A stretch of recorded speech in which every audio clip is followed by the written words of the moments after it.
Jack's story starts when he suddenly wakes up in the middle of a forest. Very quickly, he notices something is wrong. He can't move his body at all. Then a mysterious voice speaks to him and informs him that he has been reincarnated as an egg. The voice says it is one of his abilities and begins listing his other stats and skills. Jack starts wondering if he somehow ended up inside a video game, but the voice refuses to answer further questions because he is only level 1. This frustrates him, but before he can think more, he slips from a tree. The voice calmly announces that he has obtained a fall resistance skill and even earned the title Klutz. Feeling like he's being made fun of, he keeps rolling downhill and nearly drops into a river. When he finally sees his reflection in the water, the shock hits him. He really is an egg. The voice explains he is currently an F-rank monster, and if his shell breaks, he will die instantly. Since rolling is the only thing he can do, he continues moving around. After tumbling down the slope again, his rolling ability reaches level 2, allowing him to slightly control his direction and dodge obstacles. Still, he takes damage from a fall and realizes he could easily die, so he decides to stay still and recover. By evening, his condition improves, and he starts moving again. He begins wondering how he's supposed to hatch, especially if he's meant to eventually become a dragon. He figures leveling up must be the key to evolution, but fighting seems impossible when rolling is his only attack. Soon, he spots a creature in the forest. After checking its information, he learns it's a dark worm, and worse, it eats eggs. The monster notices him hiding and lunges to devour him. Panicking, Jack rolls away, yet the worm keeps chasing relentlessly.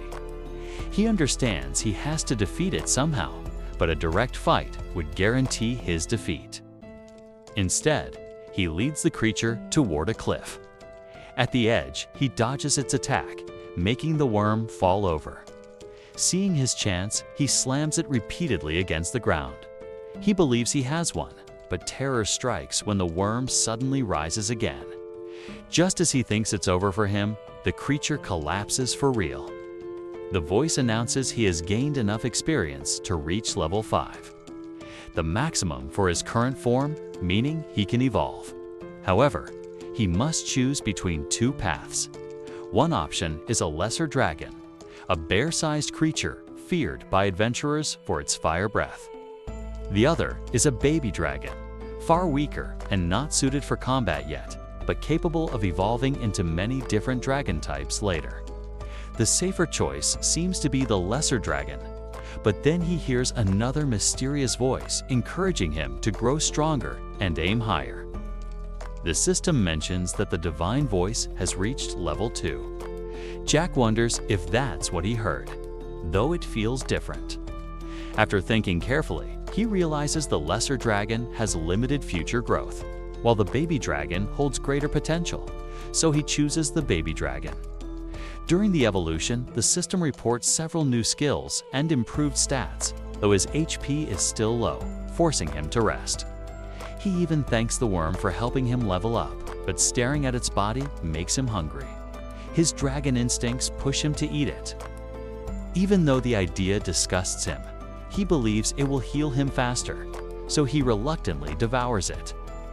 The following day, Jack checks his reflection again. He can't remember anything from his past life, but he concludes he has been reborn in an RPG-like world. When more worms appear around him, he attacks them and notices how much easier fighting has become with his new form. After reaching level 3, he learns a skill called Baby Breath and uses it to burn the worms. He keeps hunting different monsters. And after reaching level 7, he unlocks a new ability called Dragon Punch, an attack where his burning fists smash the enemy. Later, he manages to choke a worm and his level jumps all the way to 15, but hunger hits him again. He realizes he has to eat something, yet he absolutely hates the idea of eating worms. Then he notices some mushrooms growing nearby and decides to try those instead. Unfortunately, they turn out to be poisonous, leaving him feeling terrible. The system voice then announces his klutz skill has increased to level 3, which makes him feel like it's teasing him once more. Wanting better food, he searches for another target and soon encounters a gray wolf. Seeing that his stats are higher, he confidently attacks and defeats it using Dragon Punch, then roasts it with his baby breath. The smell reminds him of barbecue, and he's shocked by how tasty it is. After enjoying the meal, he starts regularly hunting gray wolves. Eventually, he reaches level 20 and learns he can evolve again at level 25, but leveling begins to slow. With no one to talk to besides the divine voice, he grows bored. One day, he hears unfamiliar sounds in the forest, people speaking a language he can't understand. He spots a group of adventurers and realizes he is individually stronger than any of them. Though together, they could still defeat him. Because he's a dragon, he can't properly communicate, so he tries acting cute, hoping they'll accept him as a friend. They gather and talk among themselves, making him think his plan worked, but suddenly their leader Dawes attacks. A mage follows with a spell that paralyzes him. He understands they intend to kill and possibly eat him, and he regrets his foolish attempt at befriending them. However, their healer suddenly takes pity on him. She stops the others from finishing him off and heals his injuries, gently asking if he's all right. Jack feels thankful for her kindness while the rest of the party, confused, moves ahead without her. He learns the girl's name is Miria, though she is exhausting her mana by helping him. And he realizes he could leave once the paralysis fades. Instead, he pretends to remain hurt, so she stays nearby, earning him the title liar. As she continues speaking, he slowly begins understanding her words. The system informs him he has acquired the Greek language skill, and he believes improving it will help him communicate. Suddenly screams echo from her companions. She rushes to help, but he senses a powerful monster approaching and tries to stop her. Knowing she has no mana left to fight, he worries for her. Yet she says goodbye and runs off anyway. He attempts to follow, but can't move because of the paralysis. After it finally wears off, he hurries after her and soon discovers a C-rank creature, a little rock dragon. He instantly realizes he stands no chance. From the situation, he concludes the monster attacked Miria. And then it notices him and tries to crush him, forcing him to leap aside. He hides in the bushes, terrified because he knows the creature could kill him easily, but he also sees that Miria is still alive. As the monster prepares to finish her, he hesitates. Voices in his head urge him to escape or he'll die, and logically, he knows he can't win.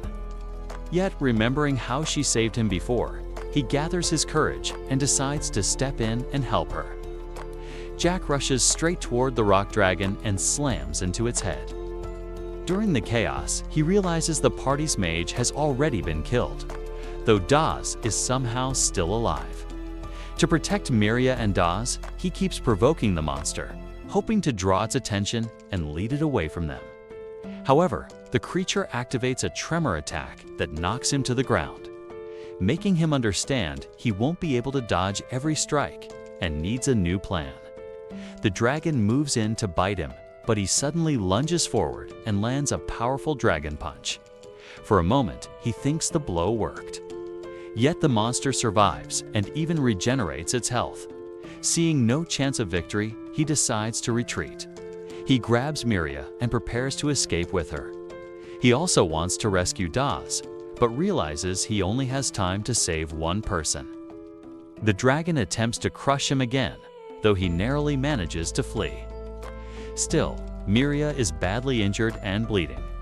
Since he can't use healing magic, he plans to carry her somewhere safe. He senses humans nearby and begins searching for them, but a group of wolves appears and surrounds him. Forced to fight, he gently lays Miria down and battles the pack. She regains consciousness briefly and witnesses him protecting her. Completely worn out, he eventually reaches a human village and tries to get their help. Unfortunately, the villagers only see a roaring dragon and assume he's hostile, and one of them even stabs him.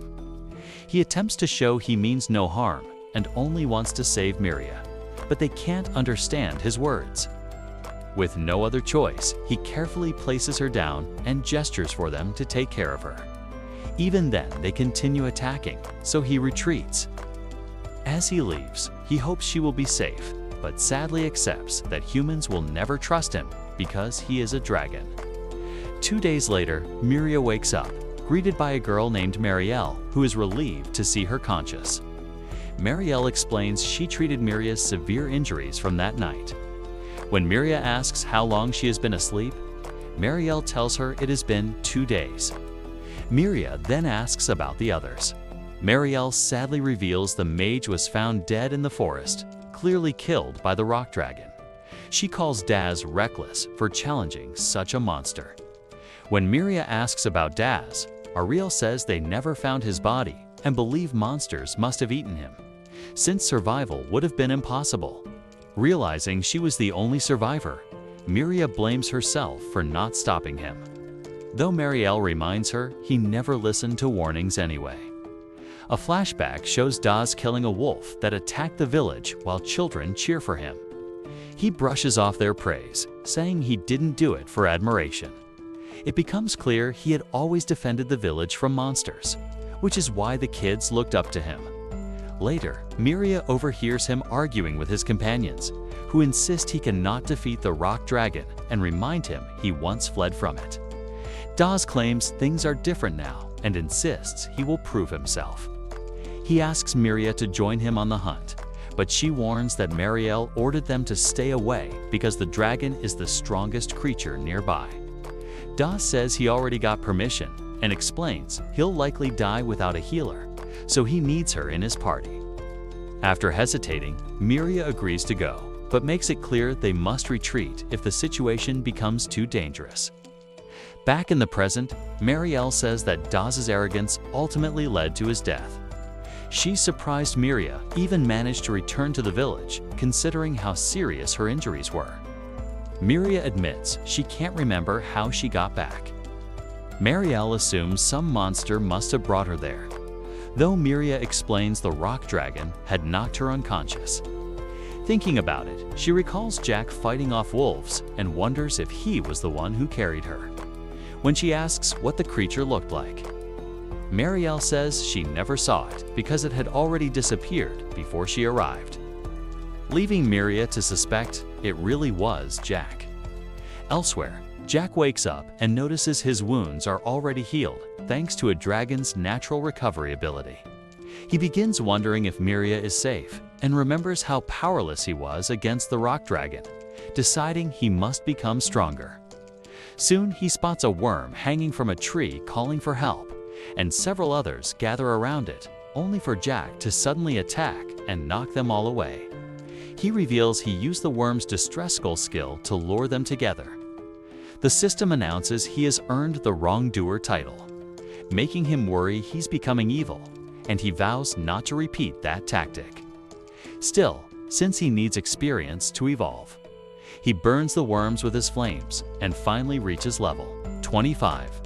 The voice informs him he can now evolve and shows him an evolution tree containing 5 choices. The system explains that creatures labeled little have size restrictions, fewer abilities, and limited evolution paths, but their stats grow quickly.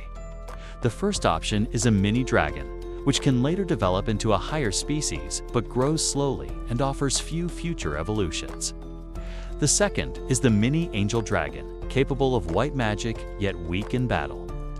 The third option, Kid Dragon, is simply a stronger form of what he currently is, while the fourth, Kid Marble Dragon, is notable for its magical abilities. Jack finds every option appealing, but still can't decide. Then the system presents the final path, the Young Plague Dragon, the initial stage of a disaster-bringing evil dragon.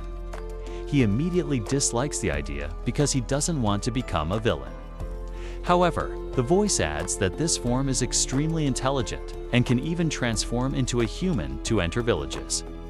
Hearing this, he hesitates. The chance to interact with humans, especially to visit Miria's village, makes the option tempting, though he worries about turning evil. After thinking it over carefully, his desire for the human transformation wins out. He chooses to evolve into the young plague dragon, but once the transformation finishes, he notices his appearance looks menacing, making him question his decision. The system announces his analyze ability has reached level 3, allowing him to check detailed skill information, and lists several new dark-type abilities he has learned. He dislikes them because they sound dangerous. Yet the voice also reports his wrongdoer title has leveled up, and he has even gained a new title, Calamity. He starts wondering why he still hasn't unlocked the ability to turn into a human, and asks the system what he must do to obtain it. But the voice once again refuses to give a clear answer. Feeling discouraged, he instead asks about the new abilities he received. The system explains one skill, Dragon Scale Powder, lets him flap his wings and release a harmful miasma that weakens anything exposed to it. At maximum level, it could even wipe out entire civilizations. When he tests it and accidentally kills a nearby flower, he realizes he has basically become a walking biological weapon. Another ability, Diseased Breath, spreads a contagious sickness that heavily weakens targets, and the system says this power could also destroy civilizations. Rather than feeling proud, he becomes worried because humans would only fear him. He then asks about the titles he obtained. The voice mentions one called Itty Bitty Hero, earned when he saved Miria, and says it strongly affects his possible evolution paths. He believes leveling that title might prevent him from becoming an evil dragon. Then the system explains the wrongdoer title, which boosts damage from dark-type attacks, but makes learning white magic harder and also influences his evolution. Hearing that, he regrets his actions. Meanwhile, Marielle is explaining to Miria that warding stones surround their village and form a protective boundary. Miria asks if they stop monsters from attacking, and Marielle clarifies they are more like charms that discourage monsters from approaching, though strong-willed ones can't ignore them. Miria keeps asking questions about monsters, making Marielle curious about her interest. Miria admits a baby dragon may have saved her in the forest. Marielle jokingly wonders if she's grown attached to it, but Miria denies it, and Marielle goes on to describe how monsters evolve. She explains monsters hunt others to gain levels and evolve each time they reach their limit, becoming stronger forms. When Miria asks how humans learned all this, Muriel says that long ago, certain people could hear divine voices and shared that knowledge. She adds that monsters naturally seek power, so even if a baby dragon once helped Miria, it might later evolve into something dangerous and attack her. Back to Jack. He decides he must level up no matter what, so he can gain the human transformation ability and visit the village. He searches for weaker prey, but suddenly notices he is trapped in a web and a giant spider appears behind him. Realizing it's stronger, he watches it shoot webbing at him. He counters with baby breath, burning the web and setting the creature ablaze. Seeing it unable to move, he slashes it with his venom claws to paralyze it, yet the damage is minimal and only enrages it. He chooses to escape while it's immobilized, but it quickly resumes chasing him, the paralysis already gone. Remembering he learned the fly skill, he tries to use it, but nothing happens, leading him to suspect his level is still too low. He keeps sprinting away from the spider while the system announces his roll skill has reached level 3. Soon he notices a cliff ahead. For a moment, he considers turning back, but he figures the spider won't be able to follow if he can cross to the other side.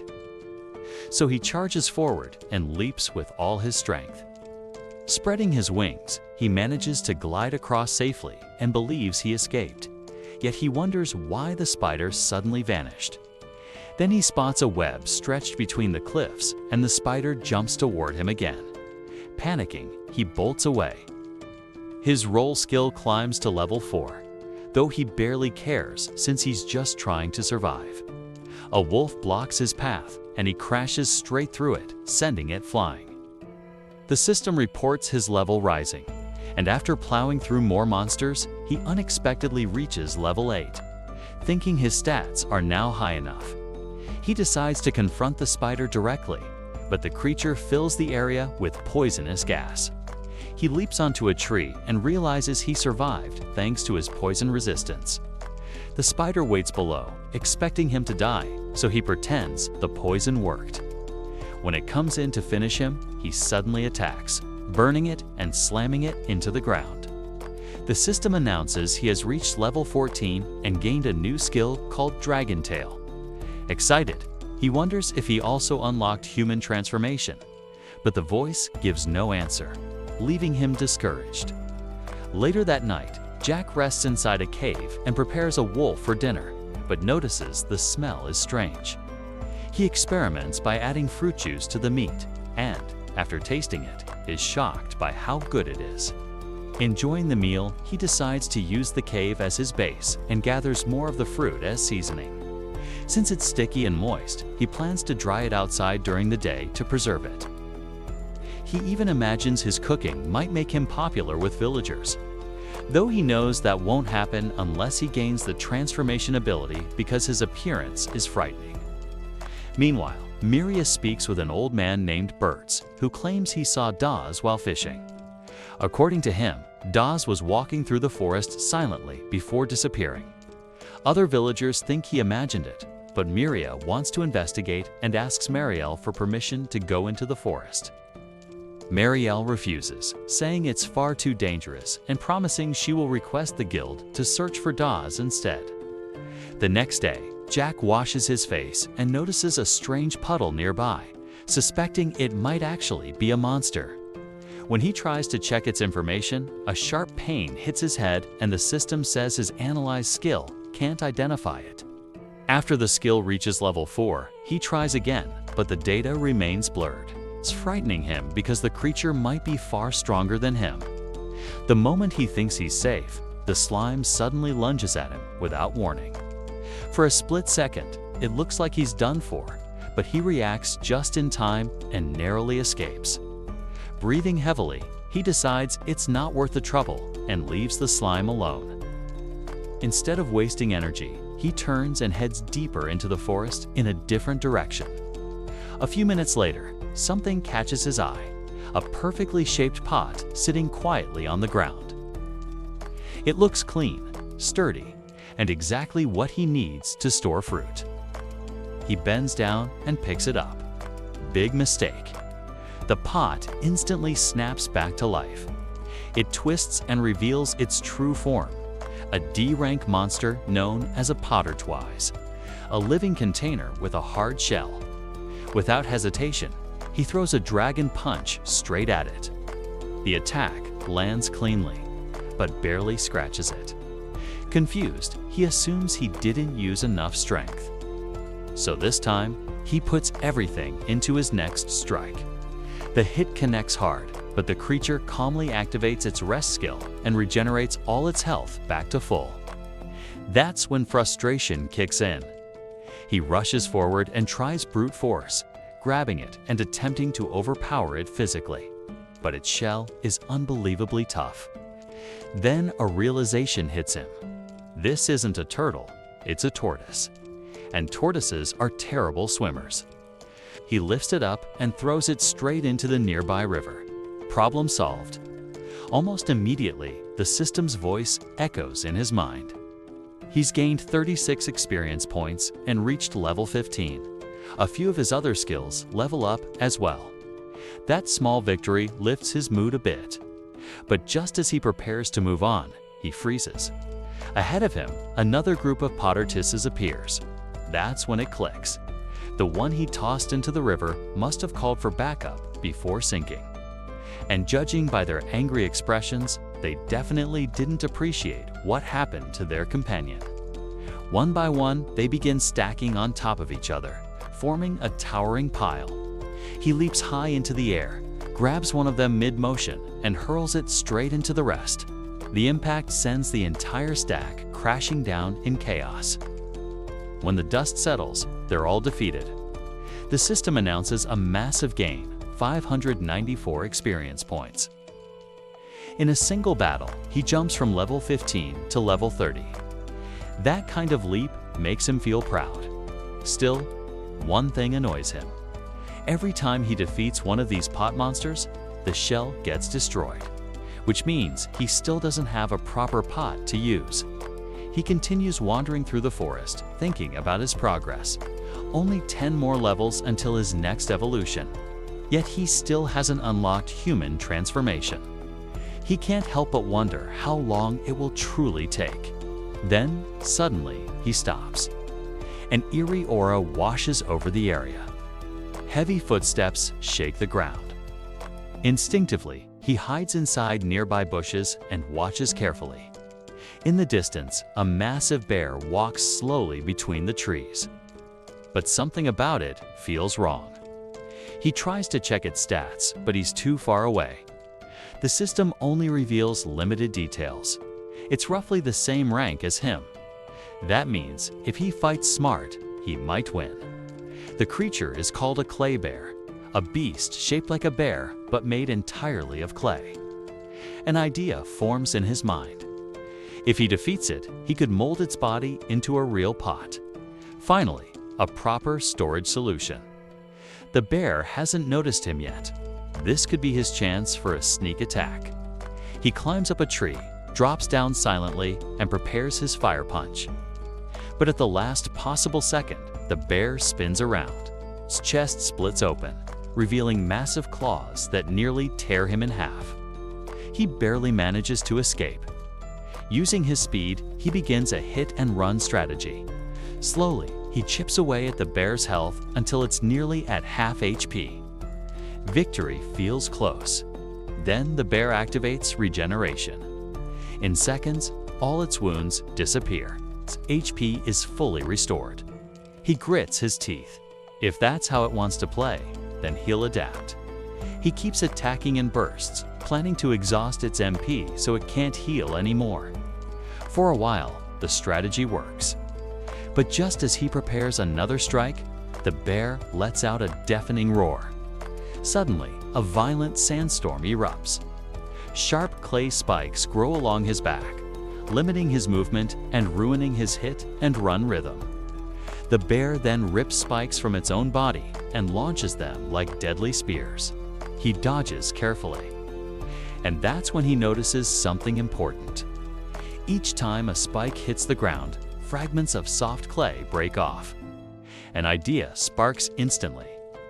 The next time a spike flies toward him, instead of dodging, he catches it.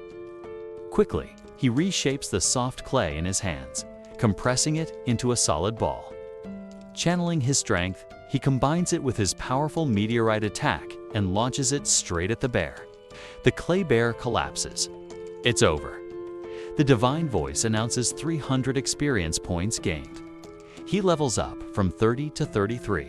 He now has full access to clay material. Satisfied, he heads home and carefully begins crafting a pot using the clay he gathered. As the pot slowly hardens and takes shape, he decides to return to the forest in search of food. While exploring, he discovers strange wild plants he's never seen before. Unfamiliar, unusual, and possibly dangerous. Curiosity pulls him forward, but caution keeps him alert. Meanwhile, Miria is shown pushing deeper into the forest, ignoring Mariel's warnings to stay away. She refuses to turn back. If there's even the slightest chance that DA is alive, she can't just sit and wait. The old man's rumor about seeing Daz might not be true. But what if it is? She refuses to gamble with that possibility. As she moves forward, a dark worm suddenly appears in her path. Without hesitation, she unleashes a powerful fire-based attack. She takes a slow breath and reminds herself of one simple rule: don't panic.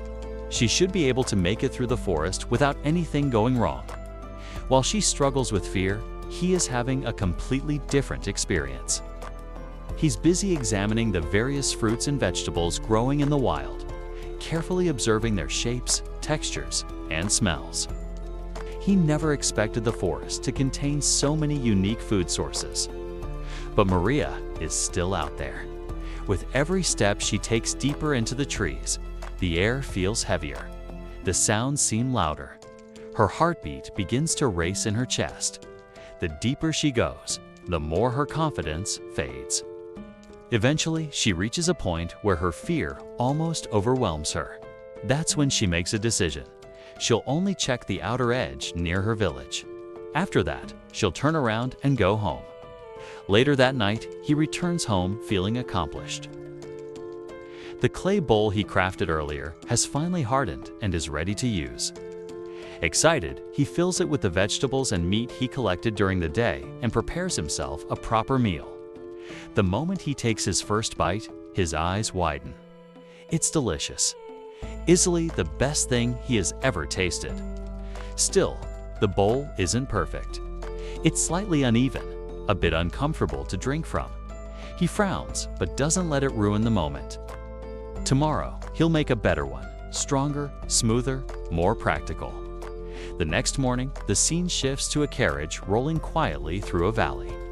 Inside sits a noblewoman known as Princess Melkia. She is gently awakened by the two adventurers traveling alongside her. They peer toward the nearby forest and quickly conclude that this must be the same forest the guild assigned them to investigate. Back in the woods, he has just returned from hunting wolves. After cleaning and gutting them, he lays their pelts out in the open forest to dry properly in the fresh air. But there's a problem. A group of monkeys keeps showing up whenever he leaves the pelts unattended. They chew on them, tear at them, and ruin his hard-earned work. And it's starting to seriously irritate him. Annoyance slowly turns into cold calculation. With a dark expression, he decides that the next batch of pelts will be coated in poison. If the monkeys insist on stealing from him, they'll pay the price. Determined, he heads out to search for poisonous plants. Soon he finds himself standing in a wide field filled with bright, beautiful flowers. But despite their vibrant colors, he can sense the danger radiating from them. The entire area is packed with toxic vegetation, and that's when he notices something unexpected. A creature he has never seen before. He quickly appraises it and learns its name: Venom Princess Lerta. What catches his attention the most is that this monster possesses only poison-related abilities. Every single skill revolves around venom.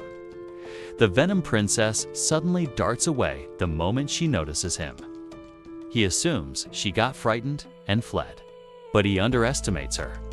Without warning, she reappears from nowhere, lunges forward, and bites him lightly on the neck before instantly retreating again. He stands there, confused. Why would she bite so lightly? Why run away instead of finishing the fight? Then it hits him. A violent surge of poison explodes through his body. The sensation is unlike anything he has ever experienced. His muscles tighten painfully. His vision blurs. He drops to his knees as numbness spreads rapidly. Moments later, he collapses face first onto the ground. That's when he realizes the truth. This was her plan all along. She never intended to fight him head-on. The single bite was enough. As the poison continues spreading, he begins to question whether this venom is different from anything he has encountered before. From what he can feel, it's far stronger than ordinary poison, far more destructive than it has any right to be. His body feels like it's made of stone. He understands one terrifying reality. If he just lies there and does nothing, this is where it ends. That fear shakes him. But instead of letting it consume him, he forces himself to think, what can I do right now to survive? The only chance he has is to learn more about the creature that poisoned him. If he understands it, maybe he can find a weakness, maybe even a cure. With fading strength, he calls for an appraisal. The divine voice responds immediately. It explains that the creature is a D-rank monster with a cruel and calculated hunting method. Instead of finishing off its prey, it delivers poison and retreats. It waits patiently while the toxin spreads and weakens the victim. Only after the prey is completely helpless or dead does it return to feed. The venom princess produces her toxin internally by consuming poisonous substances over time. There is only one known antidote to her poison: her own bodily fluids. The moment he hears that, everything becomes clear. If he wants to live, he must capture the venom princess alive. Killing her would mean his own death. Thankfully, his poison resistance skill is slowing the toxin just enough to give him a narrow window. His body is weak, but he can still move, barely. He activates his roll skill and throws himself forward. Just as he expected, the venom princess doesn't flee far. She keeps her distance, rolling skillfully to stay ahead of him. Suddenly, a sharp impact slams into him, a clay spike. Pain shoots through his side. That's when he realizes something alarming. She can use that ability too. Still, he keeps rolling. His vision blurs. Every movement feels heavier than the last. Then a memory flashes in his mind. The cliff. The same cliff he once used to escape the giant spider. An idea forms instantly. Gathering every ounce of strength left in his failing body, he accelerates faster, faster. He closes the distance between them. And at the final second, he pivots and shoves the venom princess straight over the edge of the cliff. For a split second, relief washes over him. If she dies from the fall, he dies too. Without hesitating, he leaps after her. Mid-air, the poison surges violently through his veins, stronger than before. His limbs feel numb. His strength drains rapidly, but he refuses to surrender. With the last spark of power inside him, he activates baby breath. They barely manage to make it back to solid ground. The instant they land, his body gives out completely. The poison has done too much damage. The venom princess lands on top of his chest, both of them motionless. Far away from the forest, Miria is seen returning to her village. Another exhausting day of searching for Daz has passed. As she walks back, drained and discouraged, she suddenly hears a voice echoing from the distance. It's Marielle calling out to her.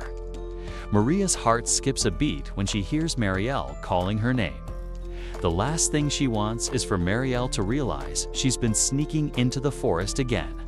Thinking fast, she hurries out of the trees and heads toward the voice, making sure to steady her breathing before they meet. By the time she reaches Marielle, her expression is calm, almost casual, as if nothing unusual has happened. The moment Marielle sees her, relief floods her face. She admits she was starting to panic. She hadn't seen Miria for quite some time and had searched all over for her, even stopping by her house, but there was no trace of her anywhere. Naturally, she asks the obvious question, "Where have you been?" Miria avoids eye contact for a split second, but quickly recovers. There's no way she can admit she's been searching the forest alone for Daz. Instead, she explains that she felt a mild cold coming on earlier and decided to step outside for some fresh air to clear her head. Marielle listens carefully, but her worry doesn't completely fade. Something about the explanation feels slightly forced. She studies Maria's face and then asks directly if she has been looking for Daz in the forest again. Without hesitation, Miria shakes her head. She repeats that she only went for a short walk because she wasn't feeling well. Trying to lighten the mood, Marielle brings up new information. She tells Miria that a group of adventurers has already been dispatched to investigate the forest and search for Daz. Professionals are handling it now. She reassures her that there's no need to put herself in danger anymore. Gently, she urges Miria to leave it to them and focus on staying safe. Miria nods quietly. Outwardly, she agrees. But inside, the worry hasn't disappeared. Meanwhile, deep within the forest, he slowly regains consciousness. His vision clears little by little. He sees the venom princess sitting directly in front of him. At first, dread fills his chest. He assumes she stayed behind to finish what she started, to feast on him once the poison did its job. But when he attempts to move, he notices something strange. His arms feel light. The crushing heaviness is gone. The burning sensation that once spread through his body has completely disappeared. Realization dawns on him. She didn't stay to kill him. She saved him. Somehow, she must have used her own bodily fluids, the very antidote he needed to neutralize the poison in his system. As that truth settles in, another thought follows.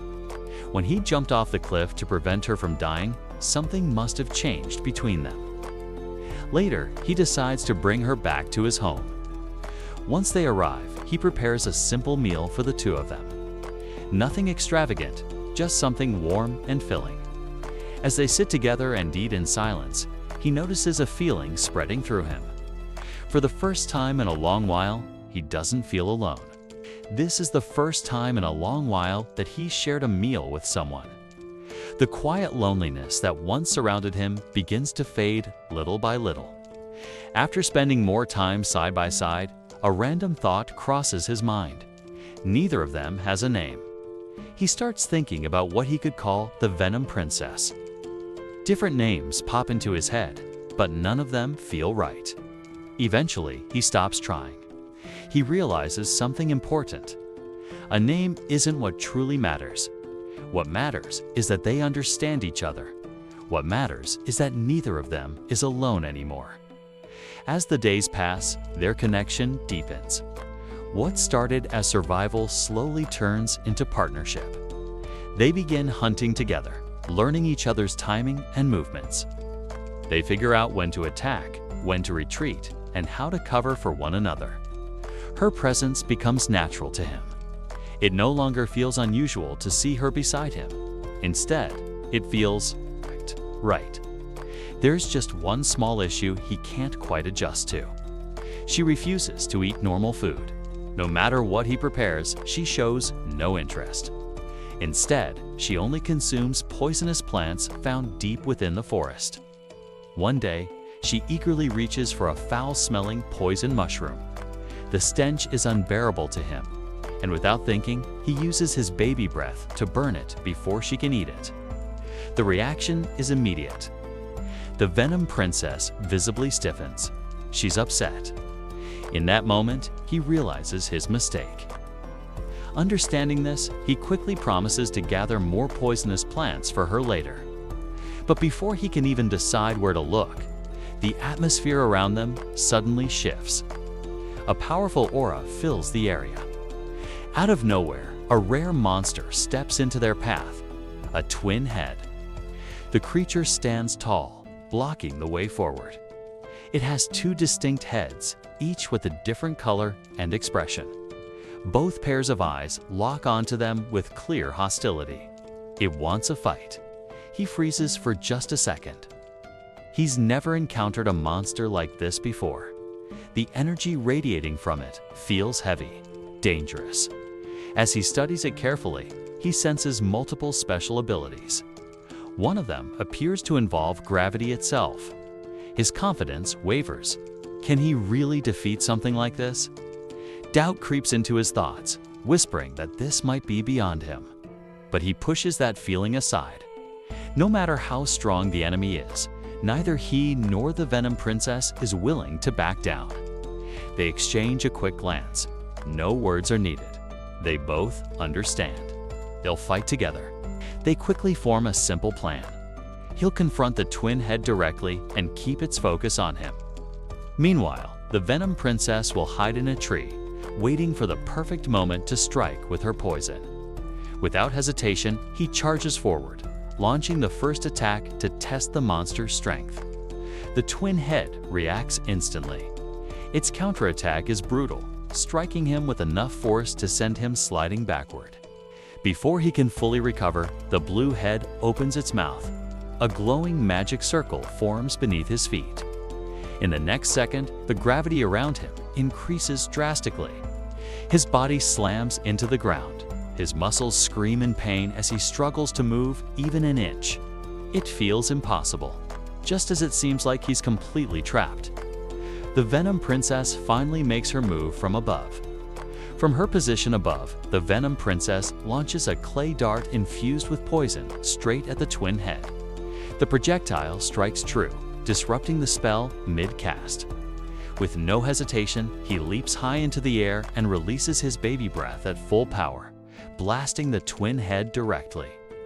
The attack hits head-on. For a split second, he believes it's over. But then, right before his eyes, the monster's wounds begin sealing themselves. Its health regenerates rapidly, undoing the damage he just inflicted. The sight shocks him. Still, he doesn't lose control.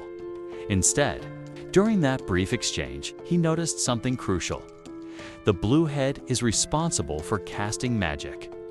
The red head handles close-range, physical combat. Now that he understands their roles, he knows exactly what to do. Without slowing down, he charges straight at the twin head again. As expected, the red head lunges forward and clamps its jaws into him. Pain surges through his body, but he doesn't cry out. This was intentional. While the red head is focused on biting him, he twists sharply and drives a powerful uppercut straight into the blue head. The punch connects cleanly, snapping the blue head backward and breaking its concentration. That single moment is all the Venom Princess needs. She drops from her hiding place and sinks her fangs into the blue head, injecting a concentrated dose of poison. The twin head lets out a furious roar and immediately activates regeneration once more. At first, it seems like the wounds are healing again. But then something changes. Its HP continues to fall. The poison is overpowering the healing. For the first time since the battle began, he feels confident.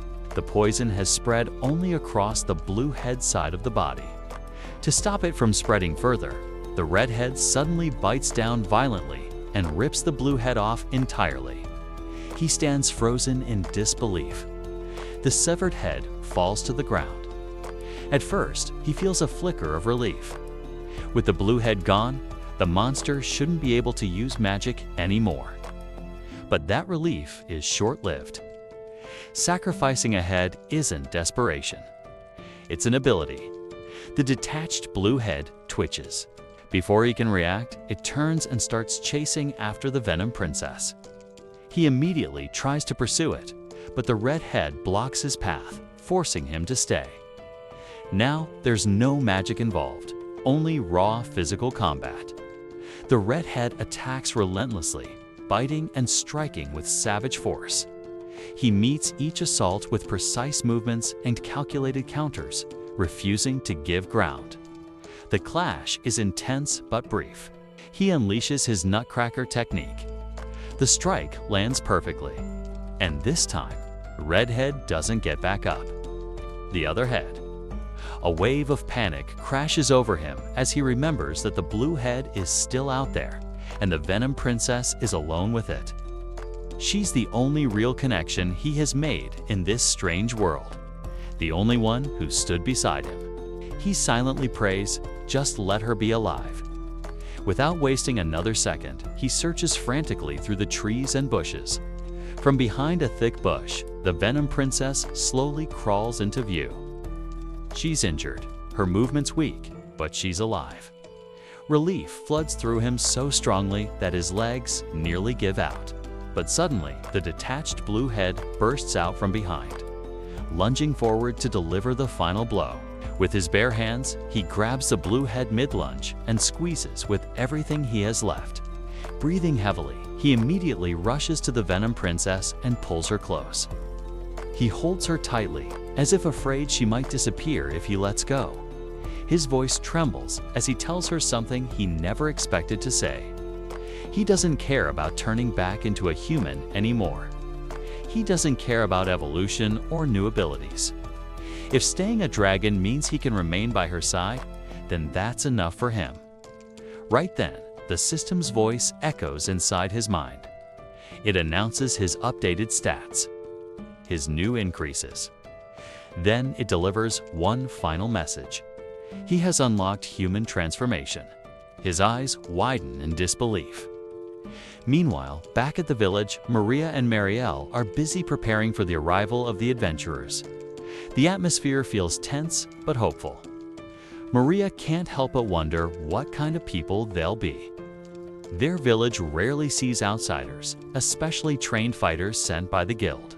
Then, a knock echoes at the door. Both of them turn toward the sound. Moments later, the adventurers step inside. And with that, Episode 5 wraps up. The adventure is far from over, and the next chapter will reveal even more surprises. Stay connected and get ready for what comes next.